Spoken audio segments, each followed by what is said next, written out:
दोस्तों अगर आप भी हिंदी कक्षा 12 के स्टूडेंट हैं तो 2025 में आपको कोई भी एग्जामिनर नहीं फेल कर सकता अगर आप इतना पढ़कर जाते हो। जो आज की इस वीडियो में मैं आपको बताने वाला हूं तो हिंदी में आपका 100 में 100 आएगा, इसकी 100% गारंटी है दोस्तों। अच्छा, के क्वेश्चन पेपर में 14 प्रश्न आते हैं, उन 14 प्रश्न का सॉल्यूशन आज की इस वीडियो में बताया जाएगा। बस इतना पढ़ लो, जो आज की इस वीडियो में मैं आपको बताने वाला हूं 100 नंबर आपका पक्का हो जाएगा। यही प्रश्न आएंगे जो आज की इस वीडियो में मैं आपको बताने वाला हूं। अगर आप हिंदी में अभी तक कुछ नहीं पढ़े हैं, हिंदी का हा नहीं जानते, तो आज आया हूं सिर्फ आपके लिए। दोस्तों अगर आपको हिंदी में टॉप करना है तो इस वीडियो को शुरू से लेकर अंत तक पूरा देख लेना। हिंदी की ऐसी वीडियो आज तक YouTube पर आपको नहीं मिलने वाली। तो चलिए बिना समय गवाते हुए हम आज की इस वीडियो को शुरू करते हैं। अबे जल्दी बोल, कल सुबह पनवेल निकलना है।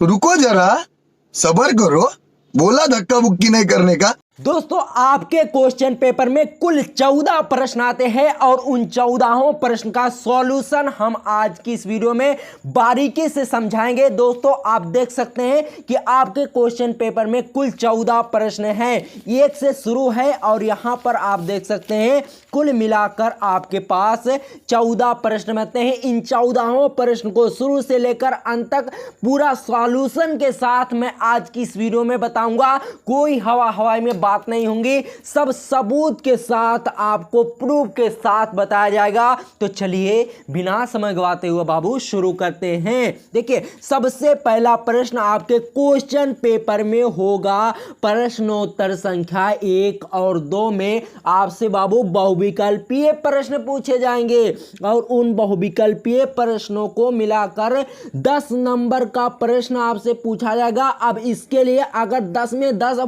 फोड़ना चाहते हो ना तो हमारी बातों को गौर से सुनना। देखिए आपको इसमें करना कुछ नहीं है, गद्यांश और पद्यांश को मिलाकर बहुविकल्पीय प्रश्न पूछे जाते हैं। कुछ प्रश्न गद्यांश से होते हैं, कुछ प्रश्न पद्यांश से। 5 प्रश्न आपको गद्यांश से पूछा जाएगा और 5 प्रश्न बाबू किससे पूछा जाएगा, पद्यांश से। कुल मिलाकर 10 नंबर यहां से आपके आएंगे। अब इसमें करना क्या है, मेरी बातों को गौर से सुनना। देखिए डेली सिर्फ 3 आप प्रश्न बहुविकल्पीय तैयार करने की आदत बना लो। 10 नंबर बाबू एग्जामिनर का दादा भी आपसे छीन नहीं सकता, इसकी साकिब क्लासेस की गारंटी है। तो आपको करना क्या है, बहुविकल्पीय के लिए सिर्फ डेली 3 प्रश्न तैयार करना है।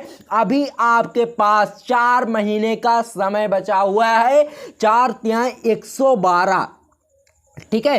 112 प्रश्न आपके 120 दिन, ठीक है, 120 दिन अभी आपके पास बचे हैं। अगर आप डेली 3 प्रश्नों को आप तैयार करोगे तो आपके 360 क्वेश्चन तैयार हो जाएंगे। अगर आप 360 क्वेश्चन तैयार कर लेते हो तो 10 में 10 लाने से बाबू मोदी दादा भी आपको नहीं रोक सकते। चलिए अब आपको लिए चलते हैं अगले प्रश्न पर, जो कि बहुत ही आसान है, एकदम हलवा है। देख लीजिए प्रश्नोत्तर संख्या 3 हिंदी गद्यांश पर आधारित प्रश्न, यानी बाबू आपको इसी तरीके का गद्यांश दिया जाएगा। आप देख सकते हैं दिए गए गद्यांश पर निम्नलिखित प्रश्नों के उत्तर दीजिए। अब इसके लिए बाबू जो मैं आपको बता रहा हूं ना, सिर्फ यही आप पढ़कर चले जाइए, 100% गारंटी है। 10 में 10 लाने से कौनो भी एग्जामिनर नहीं रोक सकता। करना क्या है, देखिए शुरुआत के जो 3 सबसे ज्यादा इंपॉर्टेंट चैप्टर्स है ना, देखिए राष्ट्र का स्वरूप सबसे ज्यादा हर सेट में पूछा जाता है, जिसे लिखे हैं वासुदेव शरण अग्रवाल जी, बात समझ रहे हैं। और उसके बाद देखिए अशोक के फूल तैयार कर लीजिए, जिसके लेखक हैं हजारी प्रसाद द्विवेदी जी। और उसके बाद आप भाषा और आधुनिकता को तैयार कर लीजिए, जिसके लेखक हैं प्रोफेसर जी सुंदर रेड्डी। मैं दोस्तों कसम खाकर कहता हूं कि इससे बाहर एक भी गद्यांश आपका नहीं आने वाला। इन्हीं 3 पार्ट से आपके गद्यांश आपको आपके पेपर में देखने को मिलेगा। किसी भी सेट को उठाकर देख लीजिए, किसी भी पेपर को उठाकर देख लीजिए, इन्हीं 3 चैप्टर से ज्यादातर क्वेश्चन उठते हैं। अब देखिए दोस्तों 3 नंबर भी आपका क्लियर हो गया। अब आपको लिए चलते हैं प्रश्न संख्या 4 पर। दोस्तों प्रश्न संख्या 4 प्रश्न संख्या 3 का जोड़ुआ भाई है। ठीक है, बतिया समझ में आ रही ना। देखिए उसमें क्या करना था, आपको गद्यांश पर आधारित प्रश्नों के उत्तर देना था और इसमें आपको पद्यांश पर आधारित प्रश्नों का उत्तर देना है। जैसे कुछ इस तरीके से देखिए दिए गए पद्यांश पर आधारित निम्नलिखित प्रश्नों के उत्तर दीजिए। ये इतना आपका बाबू पद्यांश है और इसके नीचे जो 5 क्वेश्चन है इनका उत्तर अगर आप अच्छे से दे दोगे तो 5 गुणे 10 नंबर आपके बिल्कुल क्लियर हो जाएंगे। अब इसके लिए बाबू आपको तैयार क्या करना है ये देख लो। देखिए ठीक है, देखिए महत्वपूर्ण पद्यांश अगर आप ये 3 पद्यांश तैयार कर लेते हो जो मैं आपको बता रहा हूं तो इससे बाहर एक भी आपके पेपर में नहीं देखने को मिलेगा। ठीक है, देखिए सबसे पहले आप तैयार कर लीजिए पवन दूतिका वाला जिसके लेखक हैं हरिओज जी, और आप तैयार कर लीजिए कैकेयी का अनुताप जिसके लेखक हैं मैथिली शरण गुप्त जी, और आप तैयार कर लीजिए श्रद्धा और मनु वाला चैप्टर जिसके लेखक हैं जयशंकर प्रसाद जी। ये 3 बाबू अगर आप खूब अच्छे तरीके से पढ़ लेते हो ना तो आपका एक भी नंबर नहीं करने वाला। जल्दी से स्क्रीनशॉट ले लो ताकि कमेंट ही ना करना पड़े कि सर पीडीएफ भेज दो। ठीक है, इसका स्क्रीनशॉट ले लो, सबसे पहले गद्यांश का, उसके बाद ले लो पद्यांश का। चलिए अब आपको लिए चलते हैं प्रश्न संख्या 5 पर जो कि बाबू एकदम आसान है, एकदम हलवा है। ठीक है, देखिए इसमें क्या है बाबू, सबसे चहेता प्रश्न जो बच्चों को बहुत ही आसानी से समझ में आ जाता है, लेखक का साहित्यिक परिचय जिसे आप लोग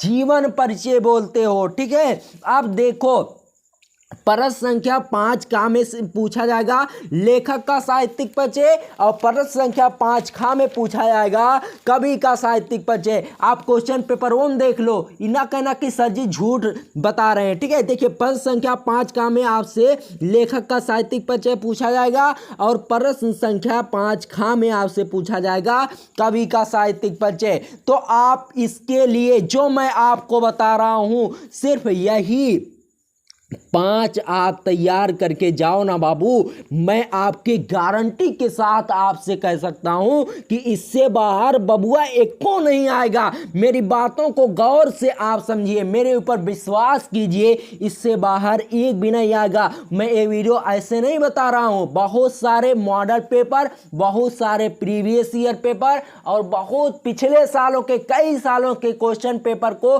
खंगालने के बाद पूरा शुरू से लेकर अंत तक पढ़ने के बाद ना तब आपके सामने ये वीडियो ला रहा हूं कि कौन कौन सी चीजें आपको 2025 के लिए तैयार करनी है। ठीक है, तो आप साहित्यिक परिचय में तैयार कर लो वासुदेव शरण अग्रवाल का, लेखक का। ठीक है, लेखक का साहित्यिक परिचय वासुदेव शरण अग्रवाल बहुत ही ज्यादा इंपॉर्टेंट है, हर साल में आपको छपा हुआ मिलता रहता है। ठीक है, और देखिए अगर वासुदेव शरण अग्रवाल का नहीं आया तब क्या करेंगे सर, जुआड़ है ना, काहे घबराते हो।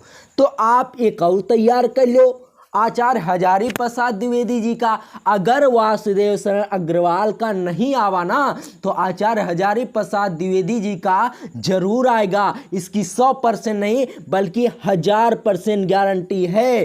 ठीक है, और देखिए आप लेखक के साहित्यिक परिचय में तैयार कर लो, 5 नंबर लेखक में मिलता है और 5 नंबर कवि के साहित्यिक परिचय में मिलता है। तो जीवन परिचय से कुल मिलाकर आपके 10 नंबर मिलेंगे। अगर 10 नंबर फोड़ना चाहते हो ना तो यही 5 तैयार कर लो। ठीक है, आप देखो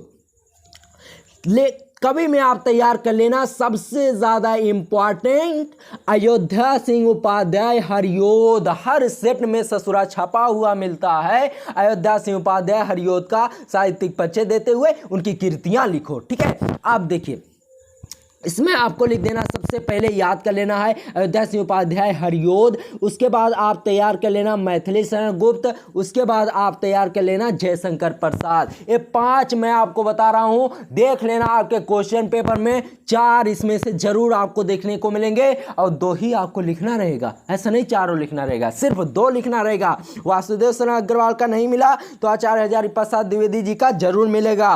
और इसमें से इन तीनों में से कोई एक ना एक आपकी सेट में, आपके क्वेश्चन पेपर में बाबू जरूर देखने को मिलेगा, इसकी गारंटी है। ठीक है, अब आगे लिए चलते हैं आपको प्रश्न संख्या 6 पर, जो कि एकदम बच्चों का खेल है बाबू। सिर्फ कहानी एक ठो लिखना होता है, जिसके लिए सिर्फ आपको, जिसके लिए आपको 6 नंबर दे दिए जाते हैं। क्या करना है, सिर्फ एक ठो कहानी लिखना है। अब कहानी में आप तैयार कर लेना पंचलाइट, जो कि बाबू हर साल आपको देखने को मिलती है किसी भी। अब देखिए यही क्वेश्चन पेपर उठा लो जो हमारे लगा है। ठीक है, मैं आपको दिखाई देता हूं कि इसमें कहां पूछा गया। ठीक है, देखिए पंचलाइट भी आया और बहादुरों आया। ठीक है, तो अगर आप पंचलाइट और बहादुर दोनों तैयार कर लेते हो तो 6 नंबर कौनो ससुरा आपसे छीन नहीं सकता, ये हमारी गारंटी है बाबू। ठीक है, तो 6वां प्रश्न भी आपका क्लियर हो गया। अब इसका भी स्क्रीनशॉट ले लो और ये जीवन परिचय वाला भी स्क्रीनशॉट ले लो। ठीक है, सबसे पहले इनका ले लो, ये जो महापुरुष लोग हैं सबसे पहले इनका स्क्रीनशॉट ले लो, उसके बाद ये पंचलाइट और बहादुर का स्क्रीनशॉट जरूर ले लेना बाबू। ठीक है, अब आपके लिए चलते हैं भैयों प्रश्न संख्या 7 पर। प्रश्न संख्या 7 में आपसे पूछा जाएगा अपने जिले का खंडकाव्य का सारांश लिखिए। यानी कई जिले आपको दिए गए होंगे, उनमें से सिर्फ आपको उसी का लिखना होगा जो आपके जिले में पढ़ाया जाता हो। बात समझ में आ रही है ना? आप देखिए जैसे यहाँ पर क्वेश्चन पेपर हम देख लो एक बार। ठीक है, स्वपठित खंडकाव्य के आधार पर किसी एक खंड के एक प्रश्न का उत्तर दीजिए। अधिकतम शब्द सीमा 80 शब्द है, यानी 80 शब्द से ज्यादा लिखोगे ना तो बहुत मार खाओगे। बात समझ रहे हो? ठीक है, नंबरों काट ले एग्जामिनर साहब। ठीक है, अब देखिए इसमें क्या है, दिया गया है त्यागपति खंडकाव्य के कथावस्तु संक्षेप में लिखे। त्यागपति खंडकाव्य के आधार पर हर्षवर्धन का नामांकित चरित्रांकन कीजिए। ठीक है, इसमें क्या करना है, हर्षवर्धन का चित्रण लिखना है और त्यागपति खंडकाव्य की कथा वस्तु यानी इसका सारांश लिखना है बाबू। तो बात समझ रहे हो? त्यागपति अगर आप तैयार करे रहोगे तो चाहे आप सारांश लिख लो या फिर जो इसका नायक है हर्षवर्धन उसका चरित्र चित्रण लिख दो, तो बहुत ही आसान है, एकदम हलवा है। बस हमारी बातों को गौर से समझना, एकदम हिंदी बाबू आपके लिए एकदम बाएं हाथ का खेल हो जाएगा। ठीक है, आप देखिए उसके बाद खा में इसी तरीके के सारे खंडकाव्य आपको दिए गए हैं। अब इन खंडकाव्य में बाबू, ठीक है, इतने सारे खंडकाव्य आपको देखने को मिलेंगे और इसी में है रश्मि रथी। ठीक है, देखिए श्रवण कुमार आता है, रश्मि रथी आता है, मुक्त यज्ञ आता है, त्यागपति आता है, आलोक वृत्त आता है, सत्य की जीत आता है। तो जो भी प्रश्न आपको, जो भी इसमें से खंडकाव्य आपके स्कूल में पढ़ाया गया हो उसी को आप याद करके बाबू लिख देना, छाप कर चले आना। 5 नंबर कोई भी एग्जामिनर नहीं काट सकता। अब बहुत बच्चों के दिमागों में कंफ्यूजन रहता है कि हमारे जिले में कौन खंडकाव्य आई, हमको कौन सा लिखना है। तो कमेंट कर देना बाबू, हम आपको सर्च करके बता देंगे कि आपके जिले में कौन सा खंडकाव्य लगेगा। तो आप इनमें से जो आपके स्कूल में पढ़ाया गया हो उसे बिल्कुल रट डालिए, एकदम दिमागवा में खोपड़िया में बैठा लीजिए। ठीक है, अब देखिए प्रश्न संख्या 7 भी क्लियर हो गया कि इसमें खंडकाव्य याद करना है। अब प्रश्न संख्या बाबू 8 पर लेके चलते हैं आपको। ठीक है, देखिए इसमें क्या करना होता है, संस्कृत का गद्यांश आपको दिया होता है, उसका सिर्फ आपको अनुवाद और संदर्भ लिखना होता है, प्रसंग लिखना नहीं होता। और बहुत हलवा है क्योंकि इसमें संदर्भ में खाली पठवे के नाम लिखना होता है, लेखकों का कौनो रहीबे नहीं करते ससुरे। ठीक है, अब देखिए इसमें क्या करना है आपको। जैसे देख लीजिए प्रश्न संख्या 8 है संस्कृत वाला। ठीक है, यहाँ से पार्ट सेकंड आपका यानी खंड खा शुरू हो जाता है। और यहाँ तक क्या था, खंड का था। बतिया समझ में आ रही है ना। अब देखो बाबू, ठीक है, खंड खा में आपको सबसे पहले संस्कृत गद्यांश दिया जाएगा प्रश्न संख्या 8 में। यानी ये जो गद्यांश है बाबू, इसको एकदम अच्छे तरीके से पढ़ लो और इसका हिंदी में अनुवाद कर दो। और इसका आप संदर्भ लिख देना है कि प्रस्तुत गद्यांश हमारी पाठ्य पुस्तक हिंदी के संस्कृत खंड से जिस चैप्टर से लिया गया है उस चैप्टर का आपको नाम लिख देना है। अब इसको पहचानना कैसे, जैसे देख लीजिए यहाँ पर संस्कृत भाषा का बार बार उल्लेख मिलता है, तो इस एक यहाँ से लिया गया है संस्कृत भाषा महत्तम से। ठीक है, तो इसके लिए बाबू संस्कृत गद्यांश के लिए आपको कौन सा चैप्टर तैयार करना है मैं बता रहा हूँ ना, काहे घबराते हो। देख लो, संस्कृत भाषा महत्तम, हर बार इससे गद्यांश आपके संस्कृत के गद्यांश पेपर में उठाए जाते हैं। तो आप इसको बाबू एकदम अच्छे तरीके से पढ़ लो, रट डालो, दिमागवा में बैठाए लो। और देखो उसके बाद पूछा जाता है बबुआ महामना मालवीय। महामना मालवीय वाला भी चैप्टर्स बहुत ज़्यादा इम्पॉर्टेंट है, हर साल पूछा जाता है।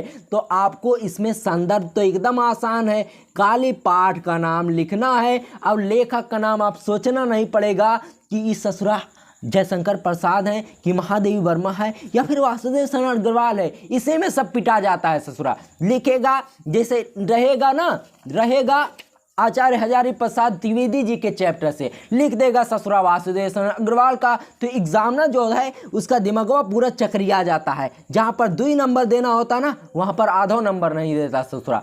अब देख लो, तो संस्कृत गद्यांश भी क्लियर हो गया, संस्कृत भाषा महत्तम आपको तैयार कर लेना है और महामना मालवीय तैयार कर लेना है, एकदम क्लियर है। आप देखिए इसमें संस्कृत देखिए प्रश्न संख्या 8 खा में आपसे संस्कृत गद्यांश का श्लोक पूछा जाएगा। यानी एक श्लोक दिया जाएगा, एक कविता दी जाएगी, उस कविता का आपको हिंदी में अनुवाद करना होगा। द्वितीय लाइन की कविता होती है, क्या इसमें दिमाग थोड़ी ना लगाना, बस थोड़ा सा पढ़ना है। देखिए जल बिंदु निपोतन क्रमशः पूरिता घटा सा हेतु सर्व विद्यानंदम धमनसन धनसचा। ठीक है, बहुत ही आसान है। ठीक है, बस इसको थोड़ा सा पढ़ना है। अब इसमें मैं आपको बता देता हूं बाबू कि कौन सा श्लोक तैयार करके जाना है। देखिए सुभाषी रत्नानी एक चैप्टर से आपके संस्कृतियां ना, इसमें सारे श्लोक भरे पड़े हैं। अब इसी श्लोक से एग्जामिनर लोग पेपर बनाते हैं, तो इसके सारे श्लोक अगर आप तैयार करे रहेंगे ना तो 7 नंबर बाबू आपका कहीं भाग नहीं पाएगा, उसे आप एकदम अच्छे से पकड़ पाओगे। बात समझ में आ रही है ना। आप देखिए, और अगर आपको टाइम मिले तो जातक कथा भी तैयार कर लेना। 7 नंबर तब तो कहीं नहीं गए, 7 नंबर यहाँ से 7 नंबर यहाँ से, टोटल 14 नंबर मिल रहे हैं संस्कृतिया से। सिर्फ करना कुछ नहीं है, बस थोड़ा सा पढ़ने की जरूरत है बाबू। बात समझ रहे। तो प्रश्न संख्या 8 भी क्लियर हो गया। अब लिए चलते हैं बाबू आपको मुहावरा पर। ठीक है, मुहावरा बहुत ज्यादा इंपॉर्टेंट है, 2 नंबर में पूछा जाता है, करना कुछ नहीं रहता, पढ़ने में भी मजा आता है। जैसे दाल में कुछ काला होना, यहाँ पर दाला लिख उठा है बाबू, गलती होगी माफ कर देना बाबू। ठीक है, देखिए यहाँ पर दाला में काला होना, तो यहाँ पर रहेगा दाल में काला होना।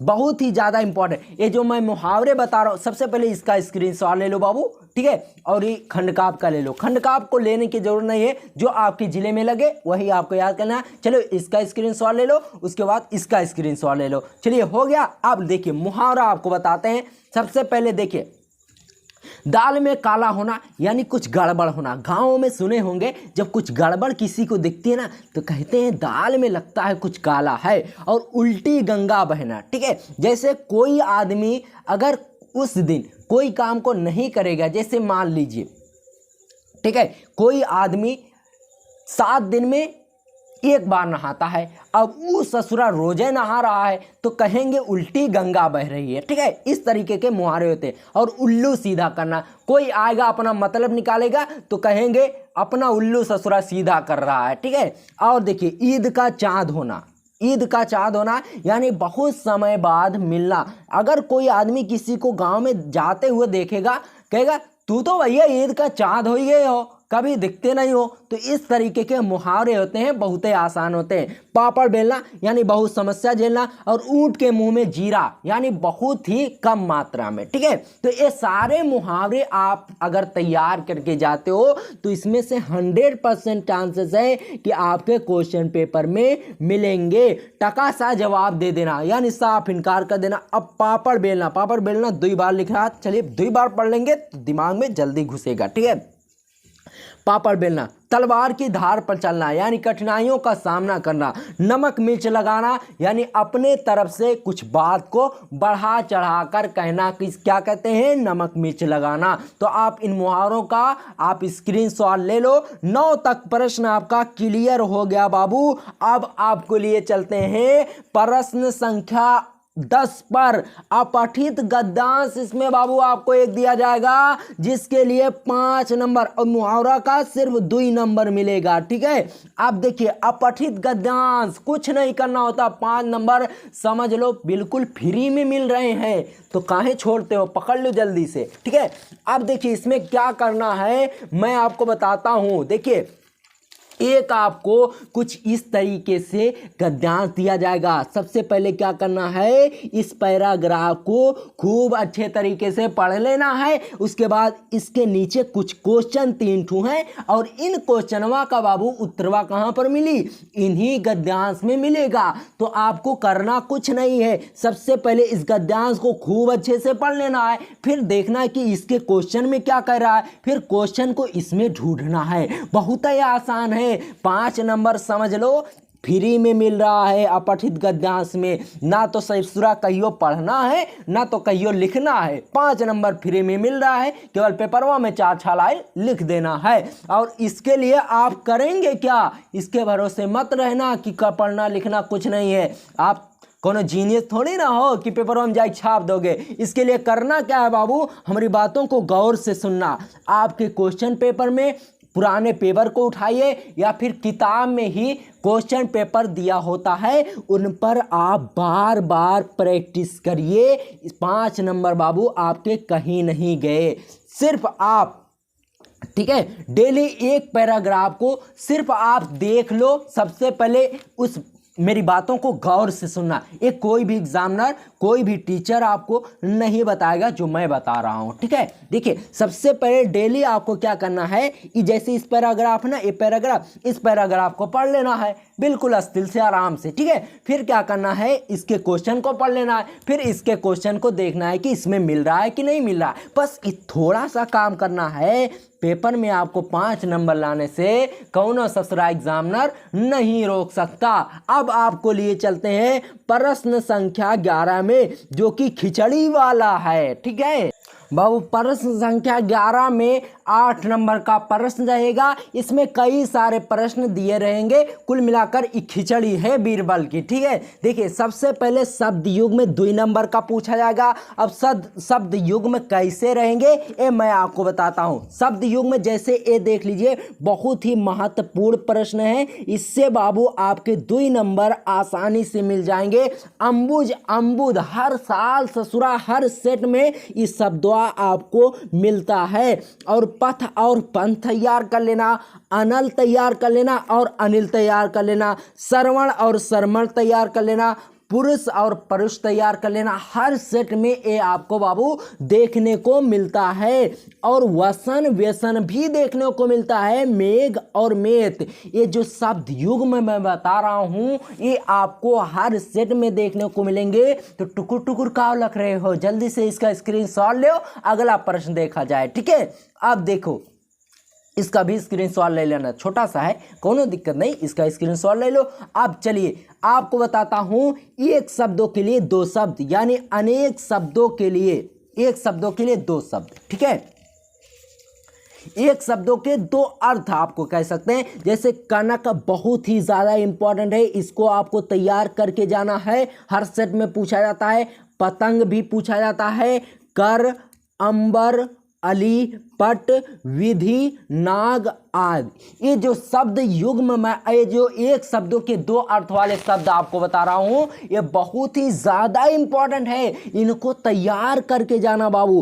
किसी भी सेट को उठाकर देख लो, ये शब्द अगर ना मिले ना तो इस वीडियो को मत देखना, इस वीडियो को छोड़ देना और डिसलाइक करके भाग जाना, ठीक है।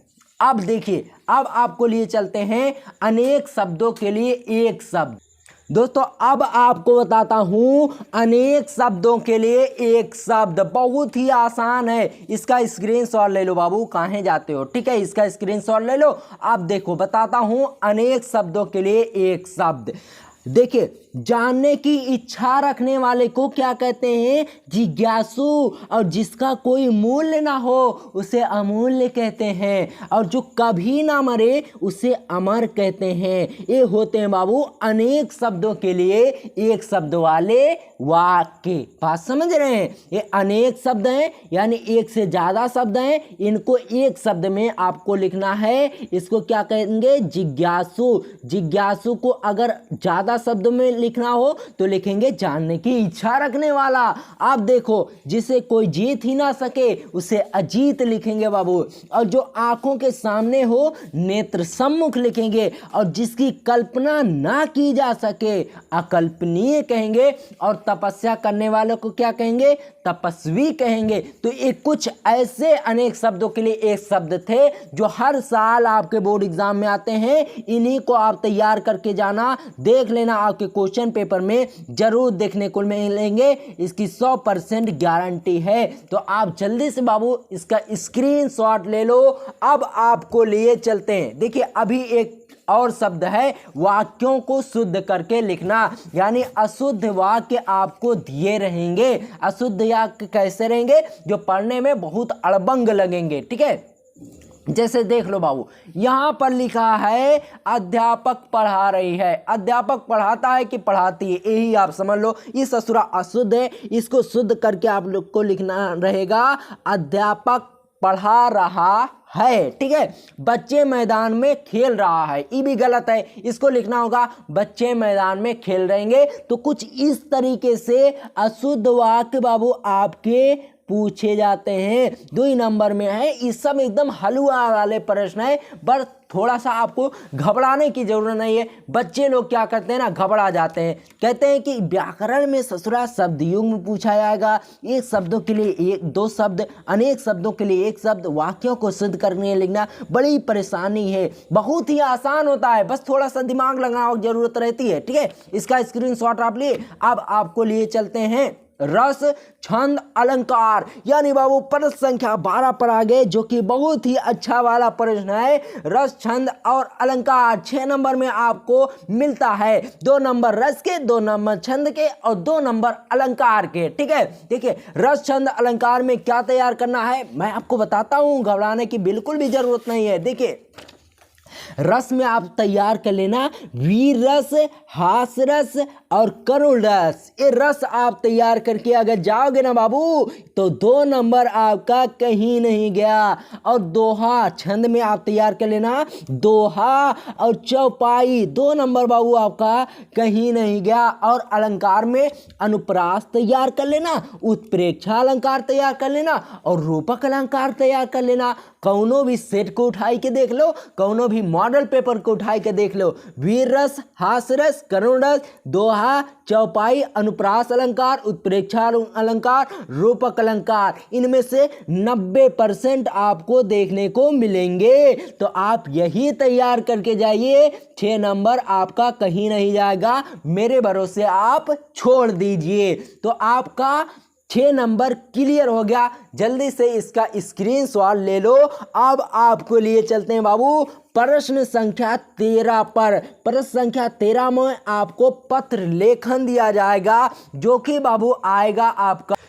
आएगा बाबू आपका 6 नंबर में। ठीक है, तो इसमें करना क्या है मैं आपको बताता हूं, बहुत ही आसान है। आप इनमें देख लीजिए, हर साल आपके इसमें पत्र लेखन पूछे जाते हैं। सबसे पहला पत्र जो कि बहुत ज़्यादा इंपॉर्टेंट है, अपने गांव की सफाई हेतु नगर निगम को प्रार्थना पत्र लिखिए। बहुत ही वेरी मोस्ट इंपॉर्टेंट है, अपने गांव की सफाई हेतु नगर निगम को प्रार्थना पत्र लिखिए, वेरी इंपॉर्टेंट है। और देखिए दूसरा वेरी इंपॉर्टेंट है, छात्रवृत्ति हेतु खाता खुलवाने के लिए शाखा प्रबंधक को पत्र लिखिए। और देखिए पूछा जाता है कुटीर उद्योग खोलने के लिए शाखा प्रबंधक को पत्र लिखिए। इसमें करना क्या है मैं आपको बता देता हूं। देखिए अगर आपके गांव में बहुत ज़्यादा गंदगी है, अब उसकी साफ सफाई करवाना है तो अपने थोड़ी ना करेंगे, कोई विभाग कोई कर्मचारी वाला आएगा वो करेगा, तो सफाई कर्मी वाला। ठीक है, तो इसके लिए सबसे पहले आपको एप्लीकेशन देना होगा, तब वहां पर से अधिकारी भेजेगा कर्मचारी को, तब आएगा तब साफ सफाई करेगा। ठीक है, तो जब तक आप एप्लीकेशन नहीं दोगे आपके गांव में सफाई नहीं होगी। तो यही बताना होता है कि हमारे गांव में बहुत ज़्यादा कूड़ा करकट है, उसको कृपया आप जल्दी से जल्दी साफ करवाइए। ठीक है, देखिए छात्रवृत्ति में खाता, यानी अगर आपको खाता खुलवाना है बैंक में, तो आप छात्रवृत्ति यानी स्कॉलरशिप के लिए आप खाता खुलवाने जा रहे हैं, तो आपको लिखना होगा शाखा प्रबंधक को कि मेरी छात्रवृत्ति आनी है, जिसके लिए मुझे बैंक खाते की आवश्यकता है, अतः आप जल्द से जल्द मेरा खाता खोलने की कृपा करें। ठीक है, अब देखिए कुटीर उद्योग करने के लिए, यानी बाबू आपको छोटा मोटा धंधा करना है, उसके लिए बैंक से लोन लेना है, उसी के लिए आपको शाखा प्रबंधक यानी बैंक मैनेजर को एक पत्र लिखना है। बहुत ही आसान है, बस थोड़ा सा खोपड़ी खोलने की जरूरत है। ठीक है, अब देखो प्रश्न संख्या लास्ट पर आपको लिए चलते हैं, निबंध जो कि सबसे ज़्यादा फेमस और सबसे ज़्यादा और कभी ना पीछा छोड़ने वाला क्वेश्चन है। आईएएस और आईपीएस में भी निबंध आपको सबसे ज़्यादा देखने को मिलता है। ठीक है, देखिए तो इसमें सबसे पहले आपको तैयार कर लेना है, आतंकवाद की समस्या बहुत ज़्यादा इम्पॉर्टेंट है, और बाढ़ की समस्या, बेरोजगारी, प्रदूषण, जनसंख्या, आज़ादी का अमृत महोत्सव और विज्ञान। देखिए दोस्तों निबंध बहुत टॉपिक पर आपसे पूछे जाते हैं, तो इसमें आपको कभी कभी पूछा जाता है प्रिय लेखक या प्रिय कवि, तो उठाए के वही वासुदेव शरण अग्रवाल का जीवन परिचय लिख देना है। बहुत ही आसान है निबंध, बस थोड़ा सा दिमाग लगाने की जरूरत है। जब पढ़ेंगे तो सब कुछ आसान लगेगा, और मोबाइल चलाएंगे तो सब कुछ कठिन लगेगा बाबू। ठीक है, तो सबसे पहले पढ़िए, पढ़ने की आदत डालो, मोबाइल को फेंको कूड़ेदान में। ठीक है, आतंकवाद की समस्या तैयार कर लेना है, बाढ़ की समस्या, बेरोजगारी, प्रदूषण, जनसंख्या, आज़ादी का अमृत महोत्सव और विज्ञान पर आपको तैयार कर लेना है। और देखिए किस पर तैयार करना, प्रिय लेखक या प्रिय कवि या प्रिय पुस्तक, कुछ इस तरीके से पूछे जाते हैं। तो अगर आप सिर्फ इतना तैयार कर लेते हो ना, तो मैं गारंटी के साथ कह सकता हूं कि बाबू आपका एक भी नंबर 9 में से नहीं कटने वाला। तो अगर आज की ये वीडियो बाबू पसंद आई हो ना, तो लाइक ना करो, शेयर सबसे पहले अपने उन दोस्तों में करो जो अभी पढ़ नहीं रहे हैं, वो सोचते हैं कि शुरुआत कहाँ से करें, कुछ समझ में नहीं आ रहा है, तो उनको जल्दी से ही वीडियो शेयर कर दो। उनका 100 नंबर आज ही पक्का हो जाएगा, एकदम वीडियो देखकर खुश हो जाएंगे और आपको थैंक यू करेंगे। तो आज की ये वीडियो अगर आपको पसंद आई हो तो इसे लाइक कर देना और चैनल को सब्सक्राइब जरूर कर देना, और अगर ज़्यादा पसंद आई हो ना तो एक प्यारा सा कमेंट कर देना। चलिए मिलते हैं आपसे किसी और शानदार धमाकेदार वीडियो में, तब तक के लिए गुड बाय, जय हिंद, जय भारत।